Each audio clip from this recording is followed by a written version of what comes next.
योगी आदित्यनाथ यांच्या घोषणेला पंकजा मुंडेंनी विरोध केलाय। बटेंगे तो कटेंगे या घोषणेला विरोध करा। प्रत्येक माणसाला स्वतःचं बनवणे हे नेत्याचं काम। योगी आदित्यनाथ यांच्या वक्तव्यावर पंकजा मुंडे यांनी प्रतिक्रिया दिली। त्यामुळे महायुतीमध्येच आता बटेंगे तो कटेंगे या घोषणेला एका प्रकारे विरोध सध्या पाहायला मिळतो। त्यांनी खरोखर जर बोलले असतील त्यामुळे तर मी त्यांचं स्वागत करतो। या महाराष्ट्रामध्ये ही भाषा चालणार नाही।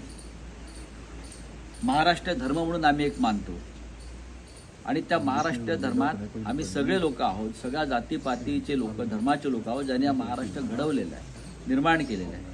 पंकजा ताईचं मी अभिनंदन। नाही, विरोध करत असतील तर ते चांगलीच गोष्ट आहे। संतांची भूमी आहे, थोर व्यक्तींची भूमी आहे ही महाराष्ट्र।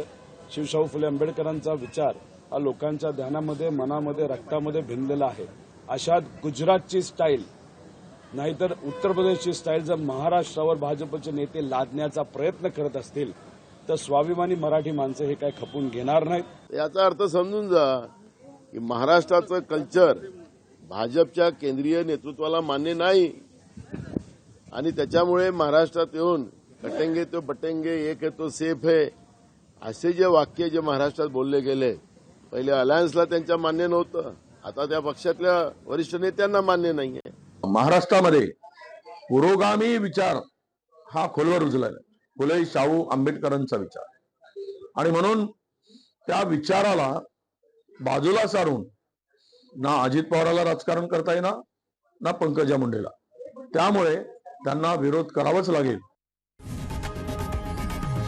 लोकशाही मराठी ऐका, पहा, जागरूक रहा।